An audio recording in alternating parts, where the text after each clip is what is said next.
My name is Camilla, and what I did on graduation day wasn't about revenge. Not really. It was about truth. It was about a moment that should have belonged to me, finally becoming mine. Let me tell you how we got there. Growing up, I was the invisible sibling. I wasn't loud or difficult or dramatic. That was Sophia's territory. My older sister could command a room by walking into it. She was effortlessly magnetic, the kind of person teachers fawned over, relatives praised, and boys followed around like shadows. I was the quiet one. The studious one. The one who got overlooked. I didn't mind, at first. I liked reading. I liked being alone. I found comfort in structure, in hard work. I didn't need applause. Or, at least, I thought I didn't. Until it came time for college. I worked for it. Every scholarship, every recommendation letter, every perfect grade. I took AP classes while working weekends at a local cafe. I didn't party. I didn't take shortcuts. But Sophia? She floated through high school like it was a spa. Barely passed most classes, but always got the benefit of the doubt. And when we both applied to the same college, the one I had been dreaming of since sophomore year, guess who got in first? She did. I didn't understand it. Until I saw my essay, the one I had worked on for weeks, the one that told my story, my voice, quoted in her acceptance letter. She stole it. Word for word. She copied my personal essay, submitted it as her own, and got the spot. My parents' response? Let it go. She needed this more than you. I was 17, shattered, and speechless. I applied somewhere else. Got in. Got a full ride. Spent the first year trying not to drown in bitterness. But I didn't quit. I kept my head down and worked. And in 4 years, I graduated top of my class. Sophia? She floundered. Nearly failed out twice. Changed majors 3 times.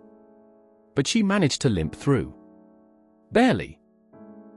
Our schools were close enough that our graduation ceremonies happened the same weekend. Hers on Saturday. Mine on Sunday. That's when the idea struck me. I knew she wouldn't be expecting me. My parents were going to her graduation, of course. I wasn't even mentioned in the family group chat. I had bought my own cap and gown. No photos were planned. No dinner reservations. I showed up at her ceremony early. Wore a floral dress and a neutral expression. No one recognized me right away. When her name was called, she walked across the stage with that same smug, unbothered look she'd worn her whole life. And just as she took her diploma, I stepped forward. I wasn't on the program. I wasn't supposed to be there. But I walked across that stage with my own speech, the one she had stolen, in my hand. I asked for the MIC. There was confusion. The dean leaned over. I whispered quickly. Told him the truth in 20 seconds. Showed him the proof. The dated original essay. My acceptance letter. He handed me the MIC. And I spoke. Not for long. Just enough. I told the crowd that my sister was graduating with a lie. That the essay that had gotten her in wasn't hers. That I was the author. The real voice. The one who had been silenced. People gasped. Someone from the faculty asked for the MIC back. I gave it. I wasn't there to make a scene. Just a point. Sophia looked like a statue. Pale, eyes wide, diploma shaking in her hands. I left before the ceremony ended. The next day, I walked across my own stage, for my own degree, with my name called loudly and clearly. There was no applause from family. But there were cheers. From my professors, classmates, friends. From people who had seen the real work. The real me. I didn't do it to ruin her day. I did it to reclaim mine. And when I think back now, it wasn't about a speech. Or a degree. Or even justice. It was about standing in the light. Finally. But you have to understand, this wasn't a single moment of courage. It was built brick by brick, over years of silence. Sophia had taken more from me than just a college essay. She'd chipped away at my confidence, at every opportunity to be seen. When I was awarded for math competitions in middle school, she made jokes that got more attention than the trophy in my hand. When I made honor roll, she staged a meltdown over a breakup that became the dinner table headline. And when I quietly told my parents that I'd written a killer college essay, one I thought might get me into Wellington, the dream school, she listened too closely. When her acceptance letter arrived with a quote from my essay, I confronted her. I held up the printout. I showed her the document time-stamped weeks before. She didn't even blink. "They liked it, didn't they?" she said. I told my parents. Showed them the evidence.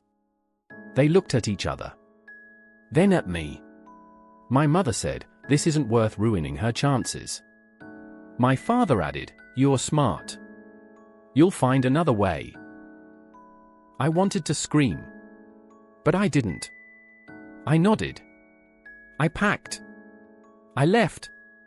I poured that pain into my own path. Went to Holbrook University. Made friends who noticed when I spoke. Professors who saw my work. I joined clubs, interned during summers, tutored students, ran the academic honesty committee. That's the irony. While Sophia coasted through on lies, I was the one writing policies to uphold integrity. By junior year, I had published in 2 undergraduate journals. Presented at 3 conferences. And no one from my family ever came to visit. Sophia called sometimes. Usually when she needed help. A paper. A resume review. An apology she could relay to a professor. I helped, most of the time. I don't know why. Maybe I still believed we were sisters. Then came the final year. I was nominated for the Chancellor's Award. I knew I was a finalist. But the ceremony was the same weekend as Sophia's graduation. I mentioned it on a family call. My mom changed the subject. My award didn't matter. But proving something to myself did. So I planned it. The quiet interruption. No tantrums. No revenge. Just my truth. When I stepped on her stage with the folded essay in my hand, I felt my pulse pounding. But I kept my head high. I kept my words calm. Afterward, I walked out and sat alone on a bench across from the auditorium. And that's when someone came out. It wasn't Sophia. It was her professor, Dr. Nash, the head of the English department. He sat beside me. Quiet for a moment. "I read that essay 3 years ago," he said. "It was too good. Too focused." I wondered how it came from someone who never met a deadline. I glanced at him. "She defended it as her own," he said. "But today proved what I suspected." He stood. "Thank you. For your honesty. And your courage." I never saw Sophia again after that. Not in person. She blocked me on everything a week later.